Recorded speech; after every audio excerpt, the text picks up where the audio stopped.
Persidangan kasus dugaan ujaran kebencian dengan terdakwa IGD Ari Astina alias Jerin syarat ketegangan dan momen panas. Tidak hanya di persidangan, beredar video Nora berada di mobil tahanan kejaksaan bersama Jerins. Dalam video yang diunggah Nora di akun Twitter serta Instagramnya, pasangan suami istri itu bermesraan dan menjadi viral di media sosial. Taplak, beredarnya video itu menimbulkan masalah baru. Terdakwa perkara dugaan ujaran kebencian IGD Ari Astina alias Jerins menyampaikan klarifikasi atas video bermesraan di dalam mobil tahanan. Jerins mengucapkan terima kasih kepada dua jaksa yang telah mengizinkan istrinya masuk ke mobil tahanan. Jerins menyampaikan kronologi mengapa istrinya Nora Alexandra bisa masuk ke dalam mobil tahanan. Setelah sidang sebelumnya, Jerins memang mengajak istrinya masuk ke dalam mobil tahanan. Istrinya Nora kemudian meminta izin kepada dua jaksa yang bertugas saat itu, dan Nora diizinkan masuk ke mobil tahanan.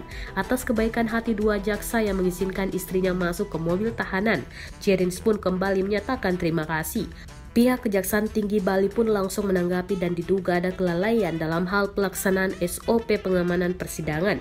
Jaksa dan petugas yang berada di lokasi akan dipanggil oleh Kejati Bali. Mereka dipanggil karena ada dugaan unsur kelalaian dari jaksa dan petugas yang mengizinkan Nora masuk ke dalam mobil tahanan.